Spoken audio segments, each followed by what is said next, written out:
하나님께서 오늘 우리에게 주신 말씀 신명기 24장 17절부터 22절까지의 말씀을 함께 읽어 올립니다. 외국 사람과 고아의 소송을 맡아 억울하게 재판해서는 안 됩니다. 과부의 옷을 저당 잡아서는 안 됩니다. 당신들은 이집트에서 종살이 하던 것과 주 당신들의 하나님이 당신들을 거기에서 속량하여 주신 것을 기억하십시오. 내가 당신들에게 이런 명령을 하는 까닭도 바로 여기에 있습니다. 당신들이 밭에서 곡식을 거둘 때에 곡식 한 묶음을 잊어버리고 왔거든 그것을 가지러 되돌아가지 마십시오. 그것은 외국 사람과 고아와 과부에게 돌아갈 몫입니다. 그래야만 주 당신들의 하나님이 당신들이 하는 모든 일에 복을 내려 주실 것입니다. 당신들은 올리브 나무 열매를 딴 뒤에 그 가지를 다시 살피지 마십시오. 그 남은 것은 외국 사람과 고아와 과부의 것입니다. 당신들은 포도를 딸 때에도 따고 난 뒤에 남은 것을 다시 따지 마십시오. 그 남은 것은 외국 사람과 고아와 과부의 것입니다. 당신들은 이집트 땅에서 종살이 하던 때를 기억하십시오. 내가 당신들에게 이런 명령을 하는 까닭도 바로 여기에 있습니다. 아멘. 우리의 약함과 무지를 깨우치시고 힘있게 하시며 생명의 길로 인도하시는 항상 오르신 하나님의 사랑과 자비가 오늘도 예배하기 위해 하나님 앞에 나온 자녀들에게 함께 하시기를 성어버이 성자 성령의 이름으로 축원합니다. 예, 직장 생활할 때는 토요일이 참 여유롭고 그래서 토요일을 맞는 기분이 좋았습니다.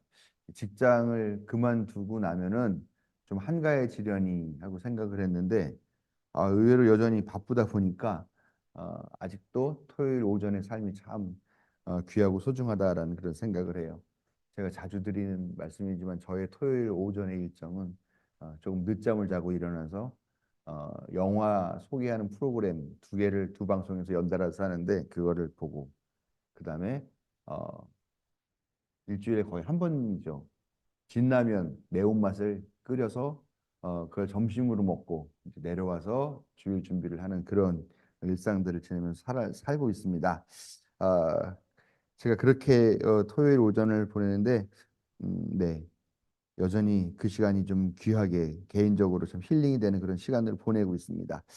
오늘 이런 얘기를 왜 하냐 하면 제가 그 봤던 영화 프로그램, 영화 소개하는 프로그램에 대한 얘기를 잠깐 하면서 시작하려고 그래요. 어제도 그거를 봤습니다. 봤는데 두 번째로 하는 방송의 거의 끝부분쯤에 눈에 띄는 영화 하나를 소개하는 그런 순서가 있었습니다. 더 노비스라고 하는 그런 영화였는데요.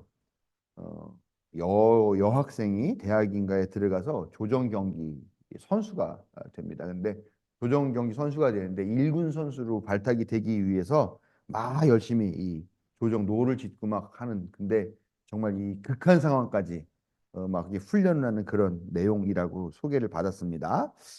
그러면서 나레이션 하시는 그 분이 하는 얘기가 이 영화가 위플래시와 블랙스완이라는 영화를 합쳐놓은 것 같은 그런 영화다라고 소개를 합니다. 위플래시라는 영화는 혹시 보신 분들이 있을지 모르겠습니다만 드럼을 치는 드러머에 대한 이야기예요.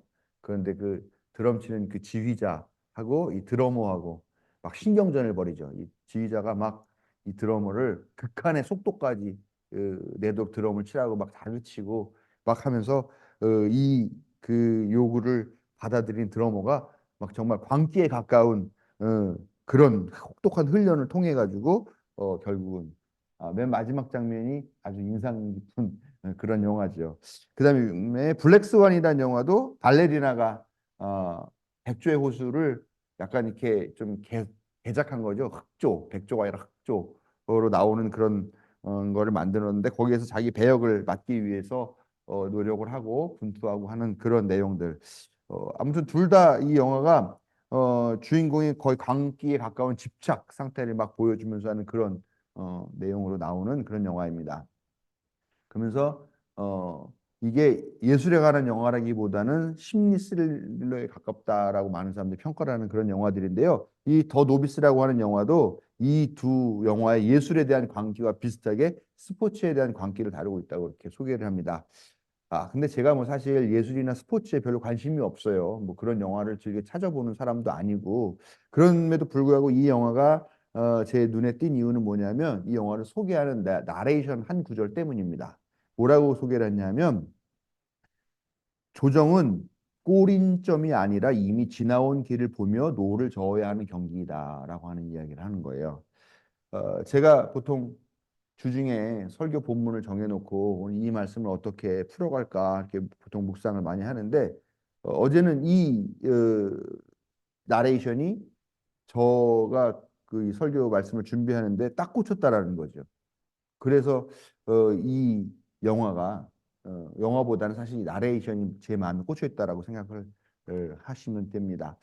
인생을 보통 우리가 운동 경기에 비유하잖아요. 보통 우리가 인생은 뭐다라고 스포츠 얘기를 하면 뭐라고 얘기를 합니까? 인생은 마라톤이다고 얘기를 많이 하죠. 네, 저도 이런 비유가 적절하다라고 동의를 합니다. 그런데 제 생각에는 세대별로 이 운동 인생을 비유하는 운동 종목이 좀 바뀌지 않나라고 생각을 해요. 젊은 시절에는 단거리 달리기 선수처럼 그렇게 전력 질주를 하는 그런 모습이 아닌가라고 생각합니다. 오직 앞만 보고 자기의 목표만 보고 성난 야생마 경주마 같이 막 그걸 향해서 열심히 최선을 다해서 달려간다는 거죠. 그런데 그렇게 전력 질주는 오래 달리지 못하잖아요. 금방 지쳐버리게 되는 거고요. 그래서 중년쯤 되면은 이제 생각이 좀 바뀌는 것 같아서 그래서 인생은 마라톤과 같다 그렇게 생각하는 것 같습니다. 장로님이 지금 중년 인증을 하신 것 같아요. 연세는 좀 많지만 아직 중년의 삶을 사시는 그런 젊으신 분. 마라톤으로 예, 보시는 거 보니까요. 그러니까 어느 정도 인생을 살아보니까 이 인생이라는 게 그렇게 쉽게 그냥 한번 확 올랐다가 꺼지는 장작불 같이 그렇게 되는 것도 아니더라라는 거죠. 정말 인생이 생각보다는 길고 그 긴 시간 동안 꾸준하게 막 힘들게 달려가야 되는 거고 자기 자신과 투쟁해야 되는 그런 싸움과 같다라고 생각해서 마라톤과 같이 비유를 하는 경우가 많은 것 같습니다. 마라톤을 보면은 그래도 전력 질주보다는 좀 여유가 있죠. 뭐 달리면서 옆에 뭐 사람들 경기하러 나와 있는 사람들, 구경하러 온 사람들 얼굴도 좀 보고 또 종종 뒤를 돌아보면서 경쟁자가 어디까지 따라왔나 그런 것도 볼 수 있을 정도의 그런 여유는 좀 생기는 것이 그래도 마라톤이지 않나라고 생각합니다. 그렇지만 옆도 보고 뒤도 보고 하는 이유가 뭐냐? 대부분 다 경쟁자들이 지금 내 주위에 얼마만큼 왔나 하는 것들을 보려고 그렇게 주위를 두리번거린다라는 거죠. 그래서 여전히 마라톤으로 보는 인생은 여전히 경쟁이고 대결이라는 그 틀에서 벗어나지 못하는 것 같지 않나. 그런 시대 때 그런 생애 주기를 살 때의 인생을 마라톤에 비유한 것 같다라는 생각을 하게 됐습니다. 그런데요, 저도 이제 나이를 좀 먹어가면서 느끼는 것이 인생이 앞만 보고 달려가는 단거리 경주나 또 그 경쟁을 위주로 달리는 그런 마라톤으로 끝나서는 안 되겠다라는 생각이 들더라는 겁니다. 앞만 보고 미친 듯이 달려도 안 되고 경쟁자 살피느라고 옆과 뒤를 돌아보는 삶. 그것만으로는 그래도 인생이 뭔가 부족하다라는 느낌을 갖는다는 거죠.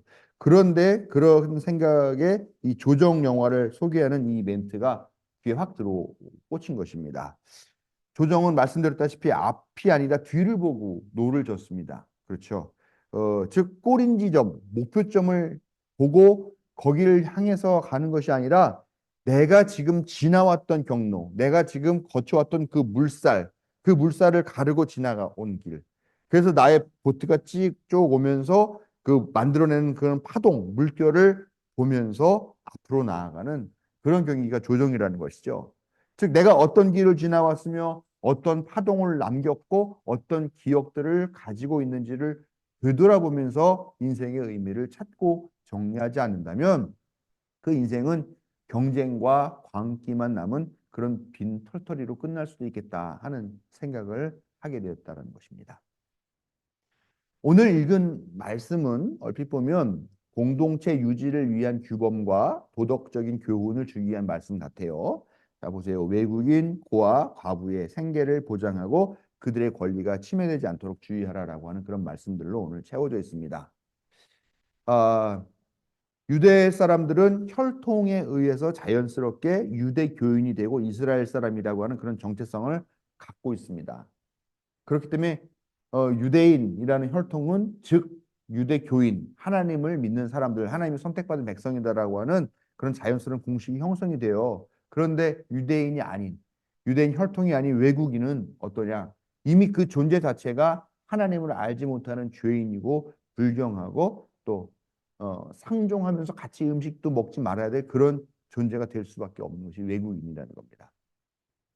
그런데 그런 사람들에게도 하나님은 최소한의 법적인 정의를 보장하라라고 그렇게 오늘 말씀을 통해서 명령을 하고 계시는 거죠. 또 고아나 과부에 대한 이야기가 나와요.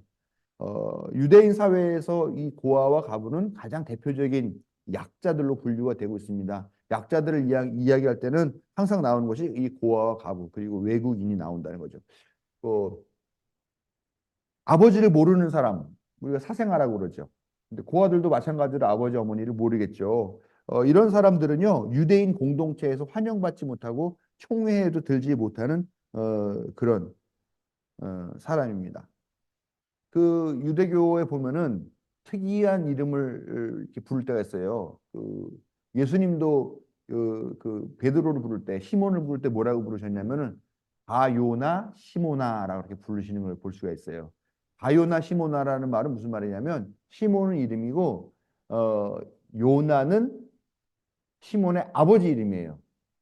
바라는 게 누구누구의 아들이란 뜻이에요. 즉 바요나 시몬이라는 말은 요나의 아들 시몬이라는 뜻으로 그렇게 사람을 부르는 거죠. 그러니까 그렇게 불러요. 뭐 바디메오도 그렇고 그 앞에 바자가 들어간 이름들은 다 누구누구의 아들이란 뜻이에요. 그러니까 심지어 바디메오 같은 경우는 어 디메오의 아들 누구야라고 부르지 않는데 이름도 부르지 않고 그냥 누구누구의 아들이라고 하는 이름으로만 부른 누구누구의 아들이라고 하는 그 호칭으로만 그 사람의 정체성이 정해지게 된다라는 거죠. 그만큼 이 사회에서는 누구누구의 아들이라고 하는 것들이 그렇게 중요한 자기의 정체와 신분을 나타내는 그런 역할을 하는 이름인데 사생아나 고아는 그 아버지의 이름으로 불릴 수가 없게 된다라는 거죠. 또 뭐 얼마나 이게 어, 말하자면 그 사회에서 불이익당하고 천대받고 외면당하는 그런 존재이겠습니까? 어, 그러니까 뭐 먹고 사는 것도 힘들 수밖에 없는 상황인 거죠. 그냥 버려진 우리 사회도 지금 마찬가지죠. 또 과부는 어떻습니까? 요즘 뭐 과부라고 하는 호칭이 별로 좋진 않지만 과부에 대해서는 특별한 법적인 제한이 있지는 않아요. 그런데 이 유대 사회가 어떤 사회냐라는 거예요. 아까 말한 대로 아버지의 이름, 즉 남자, 가장이 중심이 되는 사회. 그 사람들이 모든 권력을 장악하고 여자들은 완전히 배제하는 그런 상황에서 남편이 없는 여자라고 생각해 보세요. 그럼 먹고 사는 일 자체가 완전히 불안한 그런 상황이 될 수밖에 없다라는 것이죠. 우리가 잘 아는 룻과 나오미의 이야기 있지요. 이 룻이 어떻습니까? 남편도 잃고 자식들도 잃고 자기를 돌봐줄 네, 룻이죠. 어, 그 네, 시어머니가 나오미죠. 제가 잠시 헷갈렸습니다. 근데 이 룻도 자기를 돌봐줄 사람이 아무도 없는 남자가 없는 그런 데서 보아스라고 하는 남자에게 이렇게 거둬져서 살림을 보장받게 되는 그런 이야기가 나오는데요. 어, 이런 상황들에 처해 있다라고 하는 것을 이야기하고 있는 것입니다. 즉, 그러니까 아무튼 고아와 여자는 정말 어려운 삶을 사는 사람이죠. 뭐 외국인도 마찬가지죠. 그러니까 우리는 서울에 사는 사람들은요, 길거리 가면서 만나는 외국인들이 주로 어떤 사람이냐? 놀러 온 사람들이라는 거죠. 아니면 꽤나 전문직을 갖고 있어서 서울 시내에 있는 직장 생활을 하는 그런 사람들을 주로 보니까 우리가 보는 외국 사람들은 다 잘 먹고 잘 살고 넉넉한 사람들을 보게 되는데 조그만 외곽으로 나가 보면은요 그 동네에 사는 사람들 생각하는 외국인은 전혀 그런 어 화이트 칼라 먹고 살 만한 관광 온 그런 사람들이 아니죠. 어떤 사람들이냐 다 외국인 노동자들이죠. 제3세계에서 좀 빈국에서 오신 그런 분들이 와서 일을 하시는 건데 어, 그 사람들 자기 나라에서 벌이가 시원통치 않으니까 돈 벌러 온 그런 사람들 얼마나 다 어렵고 그 사회에서 어떻게 보면 제대로 배려받지 못하는 그런 사람들이라는 거죠.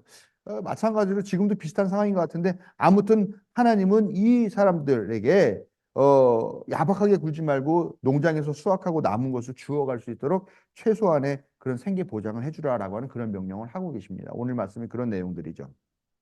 그런데요, 외국인과 고아와 과부에게 법적 권리를 보장하고 최소한의 생계를 보장하라라고 하는 그 명령을 하시는데 그 근거가 좀 특이해요. 보통 우리가 이런 하나님께서 이런 말씀을 하시면 하나님이 정의로우신 분이니까 너희들도 따라서 정의로워야 된다. 아니면 하나님이 거룩하신 분이니까 너희도 거룩하여라.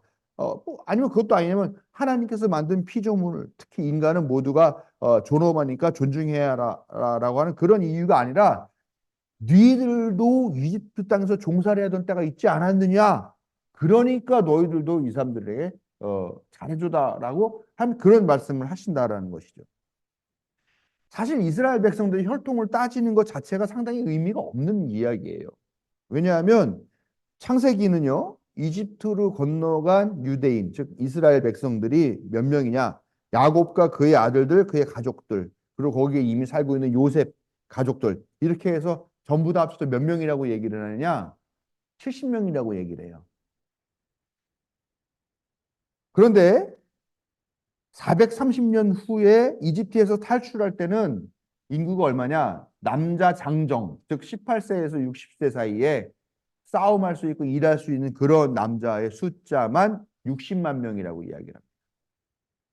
그런 남자들만 60만 명이면 그 나이에 들지 못하고 그 나이를 벗어났다거나 하는 그런 또 가족들도 있을 거고 또 여자의 숫자들도 있겠죠. 그렇게 따진다 그러면 합리적으로 수론할 수 있는 숫자가 대충 200만에서 250만 명 정도가 된다고 볼 수 있습니다. 물론 430년이라고 그러면은 약 한 10세대 이상이 지나간 뭐 한 15세대 정도가 되겠죠. 그런 세대가 지나간 그런 시간이긴 합니다만 그렇지만 70만 명, 70명이 250만 명이 된다라는 것은 제가 볼 때는 산술적으로 좀 무리한 추론이 아닌가라고 저는 생각을 해요. 근데 이렇게 말하면서도 되게 자신이 없는 게 제가 수학은 고사하고 산수도 잘 못해가지고 이렇게 70명에서 가임할 수 있는 그 연령대가 몇 명이 있고 그 사람의 중에 또 뭐 대략 평균적으로 몇 명 정도를 낳는다 그러는데 그게 10세대 정도가 나오면 뭐 이렇게 나오는 그 계산이 있죠. 이런 걸 무슨 함수라고 하는 것 같은데 함수인가요? 뭐 무한대 계산 뭐 아무튼 저는 수학에 대해서는 전혀 모르겠어서 그 계산은 어떻게 어떤 숫자가 나와야 되는지 모르지만 제 상식으로는 70명이 250만 명, 200만 명이 된다라는 건 좀 무리가 아니냐라는 생각을 좀 합니다.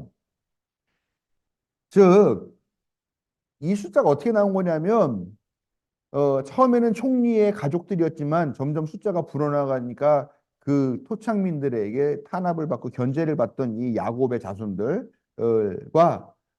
탄압을 받으면서 신분이 격화된 그런 야곱의 자손과 비슷한 처지에 있었던 사람들, 즉 그 당시 하층 노동자들이라고 불리는 사람들 명칭을 핫비루, 뭐 아피루, 뭐 하비루 이런 다양한 호칭으로 불렸을 거라고 추정이 되는 그런 하층 노동자들도 함께 탈출했다라는 것을 우리가 알 수가 있다라는 것이죠. 이들은 그 이집트에서 그렇게 탈출해 나와가지고 광야를 한참 동안 떠돌다가 이미 가나안 땅에 정착했던 그런 또 어떤 민족들과 같이 연합하여서 이스라엘이라고 하는 그런 공동체를 형성한 것으로 역사적으로 볼 수가 있다는 겁니다. 즉 이스라엘 민족은 지금 미국이라는 나라와 같이 인종의 용광로라고 할 수 있는 그런 정말 다양한 민족, 다양한 사람들이 다 뒤섞여서 피를 섞고 가족을 이루면서 그렇게 살아온 사람들, 그 사람들이 바로 이스라엘이에요. 지금도 이스라엘이라고 하는 나라는 있지요, 거기에. 근데 그 사람들이 하나의 혈통을 가진 사람이 아니라는 거죠. 유대인 그러면은 우리가 지금 유대인 보면 어떻습니까? 전 세계적으로 다 유럽인들이 다 가 있죠. 뭐 집시라고 불리는 사람들도 에서도 뭐 있고 뭐 보헤미아 사람 중에도 유럽인이 있고 뭐 독일 사람 뭐 온 사람들이 다 그렇게 어 다양한 민족을 구성하며 살고 있는 그 사람들이 사실 유대인이고 이스라엘인인데 근데 거기서 무슨 자기네들이 뭐 혈통을 따지니까 예? 무슨 뭐 외국인들은 차별해야 돼. 이게 말도 안 되는 언어 도당이라는 것이죠. 또 이집트 종살이 때를 생각해 보라라고 하는 말은 그의 조상들이 어떤 삶을 살았냐를 추정할 수 있다라는 거예요. 그 이스라엘 종살이하던 그 조상들의 삶이라는 게 지금 보는 고아나 과부의 삶보다 조금 더 낫지 않았다라는 것. 조금 더 낫다, better 하지 않았다. 이렇게 낮았다라는 얘기 아니라 그런 걸 의미한다는 이야기죠. 이집트를 탈출하면서 이 사람들이 광야에 머물게 되죠. 그러면서 불평을 하는데 뭐라고 불평을 하냐면, 아, 고기 먹고 싶어. 고기 먹고 싶어. 우리가 이집트에 있을 때는 종살이 하기는 했지만 그 이집트 사람들의 고기 가마에서 떨어지는 부스러기 고기라도 얻어 먹었었는데 우리 괜히 탈출해가지고 지금 고기도 못 얻어 먹고 야, 그러면서 불평하고 푸념하는 그런 내용들이 나옵니다. 자, 지금 이 사람들이 고기를 못 먹고 있습니다만 그 사람들의 이야기에서 하나 추론할 수 있는 게 있어요. 뭐냐? 음식으로 정식으로 나온 고기를 먹은 게 아니라 이집트인의 고기 가마에서 고기를 굽다가 아니면 고기를 고다가 끓이다가 거기서 떨어지는 부스럭이나 얻어 먹을 수 있었다라는 이야기입니다. 즉 제대로 된 음식을 먹은 게 아니에요.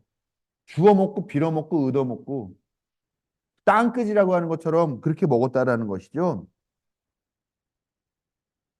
수확하고 남은 포도와 올리브 그리고 잊고 가져가지 못한 그런 곡식단을 주워 먹는 고아나 과부나 외국인이나 다름없는 삶을 살았던 것이 바로 이스라엘 백성의 조상들 이야기입니다. 그리고 그 기억을 기억하라고 지금 예수님께서 말씀하죠. 하나님께서 명령하고 계시는 거죠. 이 명령들은요, 남에게 착하게 대해라. 너도 똑같은 그런 고통을 당했으면 같은 어려움을 겪는 사람들을 챙겨봐라. 동병상련하라. 그러니까 또 그런 상황도 생각하면서 남들에게 갑질하지 말아라. 또 뭐 군대에서 흔히 하는 얘기죠. 나도 옛날에 요 쫄병 때 두들겨 맞았는데 이제 병장 되니까 상병 되니까 나도 그 본전 생각이 나서 좀 때려야 되겠다. 뭐 이렇게 하는 뭐 그런 거 하지 말라라는 것, 그런 교훈이기도 합니다만 그것보다는 과거를 잊지 말라라고 하는 강력한 경고라는 것입니다. 목표를 향해 앞만 보고 달려가는 것이 더 좋아 보일 수 있고 더 빨리빨리 효율적으로 원하는 것을 얻을 수 있는 그런 방법일 수 있습니다. 그러나 여러분 내가 아무리 많은 것들을 갖고 있다 하더라도 내가 누구인지 나의 존재, 정체성을 망각한다고 한다면 그 성공하고 그 얻은 것은 과연 누구의 것일까요? 내가 없다면 내가 갖고 있는 그 모든 것들은 다 누구의 것일까 하는 생각들을 해봐야 된다는 것이죠. 게다가 역사를 망각했을 때 똑같은 고난과 고통을 반복하게 될지도 모른다라고 하는 그런 경고를 우리는 너무나 잘 알고 있습니다. 조정 선수가 뒤를 보면서 자기가 젓는 배의 방향을 바로 잡을 수 있을까요?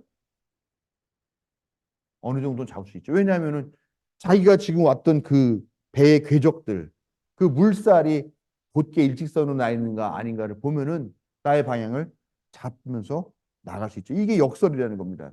뒤를 보는데도 앞으로 제 방향에 나아갈 수 있다라는 거예요. 거기다가요, 노를 젓는 사람들은 다 뒤를 보고 있지만 앞을 보면서 구령을 붙여주는 콕스라고 불리는 키잡이가 있어요. 앞을 보고 달려가다가도 뒤를 여유롭게 돌아보며 자기 삶을 반추한다면 그렇게 살아가는 사람이라면 인생의 주인이 되고 꼬린 지점에 도달할 때 웃을 수 있을 것이라고 생각합니다. 거기다가 키자비가 되신 하나님도 우리의 방향을 잡아주고 계십니다. 고난의 종살이에서 구해주신 하나님, 그 하나님이 바로 우리 인생. 비록 우리가 뒤를 보고 간다 할지라도 우리의 키잡이가 되고 계신다는 사실을 우리가 잊지 말아야 할 것입니다. 우리 자녀들과 이야기를 나누다 보면 뭐 이제 웬만큼 다 자란 자녀들도 있겠지만 요즘 뭐 MZ 세대라고 말하는 그런 자녀들하고 한번 얘기를 나눠보면 어, 우리 자녀들이겠죠. 정말 단거리 선수 같은 느낌이 좀 들어요. 막 빨리빨리 졸업하고 빨리 취직해서 빨리 성공해서 빨리 원하는 것도 사고 막 이런 얘기를 합니다. 어, 그래서 야 그렇게 앞만 보고 달려가는 삶보단 뒤를 돌아봐야 되는 삶도 중요해라고 말하는 그런 어른들의 충고가 꼰대 잔소리 같이 들릴지도 모르겠어요. 그리고 사실 뭐 이제 뭐 한 10대, 20대를 살아온 사람들은 되돌아볼 인생이 이렇게 길지도 않죠. 이렇게 뭐 성숙한 인생을 살지도 않았던 거니까 충분히 이해할 수 있습니다. 그렇지만 단거리는 말씀드린 대로 오래 달리지 못하니까 인생이란 긴 그런 여정에는 맞지 않죠. 마라톤도 뒤를 돌아보긴 하지만 경쟁을 위한 그런 뒤를 돌아봅니다는 거죠. 물론 저는 그렇게 생각합니다. 젊은 세대는 단거리 달리기 선수처럼 달려야 될 것이고 중년은 마라톤 같이 그렇게 살아야 될 것입니다. 세대에 맞게 살아가는 것이 맞습니다. 그러나 분명한 것은요. 성숙할수록 뒤를 돌아볼 줄 알아야 된다는 겁니다. 우리가 여전히 나이를 먹어가고 50, 60, 70세가 돼가고 있으면서도 여전히 단거리 선수와 같은 생각을 갖고 있다거나 여전히 마라톤 선수 같은 그런 생각을 가지고 삶을 살면은 우리 삶이 과연 어디에 도달을 할 수 있겠느냐라는 이야기죠. 이제는 점점 우리가 앞으로 어, 살 날이 지금까지 살아온 날보다 적게 남게 되는 그런 어, 꼭지점에 있거나 꼭지점을 통과했거나 꼭지점을 향해 달하려고 하고 있다면 우리의 삶의 방식, 오늘 하나님께서 우리에게 주시는 말씀, 역사를 기억하라고 하는 말씀이 어떻게 받아들여질 것인가 하는 것들 진지하게 생각해 볼 필요가 있겠다라는 것이죠. 여러분, 어, 그렇게 뒤를 돌아볼 줄 아는 삶, 참 생각해 보면 그래요. 지금 가나안 정복 전쟁을 눈앞에 둔 시점이잖아요. 이 신명기라고 하는 말씀이요. 근데 그러면은 이스라엘 백성이 정말 필요한 말이 뭡니까? 야, 우리가 저 땅을 꼭 차지해야 돼. 우리 똘똘 뭉쳐야 돼. 우리 앞만 보고 나아가자. 저 가나안 땅만 보고 나아가자. 어? 우리의 적들, 적군들, 저놈들에게 다 없애버려야 되면서 막 적개심을 키우는 그런 말씀을 주셔야 될 때 하나님은 그런 말씀이 아니라 이집트 땅에서 종살이 하던 때를 기억하라라고 그렇게 촉구하고 계신다라는 그 명령의 의미를 깨달아야 된다는 것이죠. 그리고 그 기억은 그들을 돌보시고 이끌어내신 하나님에 대한 기억과 하나님에 대한 신뢰와 맞닿아 있다는 것도 또한 기억해야 됩니다. 그것을 기억하지 못한다면 가나안은 그 땅에 들어가서 산다 하더라도 진정한 젖과 꿀이 흐르는 낙원이 될 수 없다. 이런 내용들이 이 말씀 안에 함축되어 있다고 우리가 생각을 할 수가 있습니다. 한 가지 더 중요하게 생각해야 되는 본문, 중요하게 이 본문을 이해해야 될 부분이 있어요. 뭐냐? 하나님이 강조하시는 것은 그 강조하시는 그 기억이라는 게 보복과 복수를 위해서가 아니라 화해와 협력과 공존을 위한 것이라는 겁니다. 너희들은 이집트 사람들에게 당한 것을 기억하면서 그들보다 더 악질적인 사람이 되고 더 강력한 사람이 되어서 너희들에게 대드는 사람들을 압제하여라라고 그렇게 하시는 말씀이 아니라는 겁니다. 오히려 너희들이 그렇게 고난 당해 봤으니까 그런 고난에 처해 있는 사람, 아픔에 있는 사람들, 그들을 헤아리고 그들을 돕고 그들의 생기를 보장해 줄 노력들을 해라. 여러분 그것이 과거를 돌아보고 기억하는 하나님의 백성에게서 나오는 마음이라는 것을 우리가 기억해야 할 줄로 믿습니다. 우리 사는 세상이 더 빨리, 더 많이, 더 높이를 요구하면서 우리가 뒤를 돌아보는 것은 비효율적이라고 그렇게 가르치고 있습니다. 그러나 과거를 돌아보고 반성하고 또 우리의 이웃들을 향해서 측은한 마음을 가질 줄 아는 인생이야말로 하나님께서 우리에게 바라시는 그런 것이다. 그런 마음이다. 하는 것을 깨달으시기 바랍니다. 우리가 살아온 삶도 순탄하지 않죠.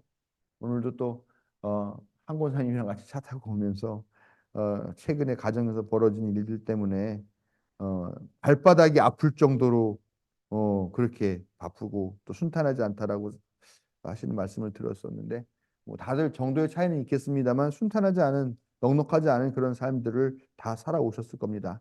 그러나 그런 중에도 오늘까지 인도하신 하나님을 기억하면서 또 우리가 당했던 어려움 가운데 우리를 도우신 하나님을 생각하면서 너그러운 마음으로 살아가는 그런 여러분들이 되시기를 바랍니다. 여러분들에게 하나님의 여전하신 사랑과 자비가 늘 함께 하시기를 축원합니다.